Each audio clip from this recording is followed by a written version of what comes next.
किसी ज़माने में बगदाद में एक सौदागर रहा करता था जो अपनी दौलत लुटाकर इतना गरीब हो गया था कि मेहनत मजदूरी करके अपना पेट पालने पर मजबूर हो गया था। एक रात वो निहायत गमज़दा होकर सो गया तो उसने ख्वाब में देखा कि एक शख्स उससे कह रहा है, तुम्हारी किस्मत का सितारा काहिरा में जगमगा रहा है, वहाँ जाओ और उसे तलाश कर लो। दूसरे ही दिन वो काहिरा के लिए रवाना हो गया और कई हफ्तों तक तकलीफ उठाकर वो उस शहर में पहुंच गया। उस वक्त तो रात हो चुकी थी और सराय में कयाम के लिए उसके पास रुपया न था, लिहाजा वो एक मस्जिद के सहन में लेट गया और सो गया। इत्तेफाक ये हुआ कि डाकुओं का एक गिरोह मस्जिद में आ गया। वहाँ से डाकू करीब वाले मकान में दाखिल हो गए। आहट पाकर मकान में रहने वाले जाग पड़े और मदद के लिए चिल्लाने लगे। डाकू भाग गए। इतने में दारोगा पुलिस अपने आदमियों के साथ वहां पहुंच गया। जब ये लोग मस्जिद में दाखिल हुए तो उन्हें बगदाद का आदमी सहन में मिल गया, लिहाजा उसको पकड़ ले गए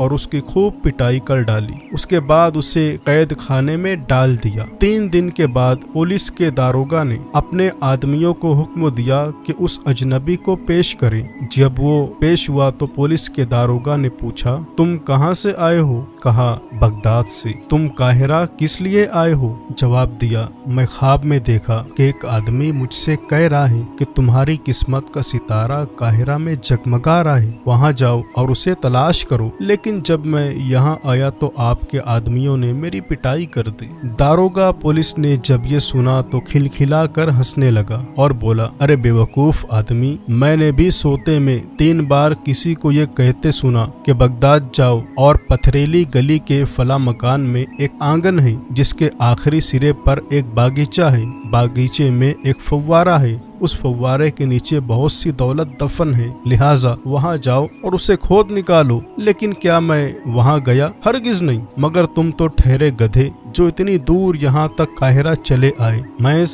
ख्वाब देखकर। उसके बाद दारोगा ने उस सौदागर को कुछ रुपया दिया और बोला, ये रुपया ले लो और अपने वतन वापस जाओ। दारोगा ने जिस मकान का पता बताया था वो दरअसल खुद उसी सौदागर का मकान था। सौदागर इसकी तफसील सुनकर फौरन पहचान गया और फौरन वापस बगदाद रवाना हो गया। जो ही वो अपने घर पहुंचा तो उसने बागीचे में फव्वारे के नीचे खोदना शुरू कर दिया और वाकई वहां से उसे एक बड़ा खजाना मिल गया। इस तरह से ख्वाब निहायत हैरत अंगेज तौर पर सच्चा साबित हो गया और वो बर्बाद सौदागर फिर से माला माल हो गया।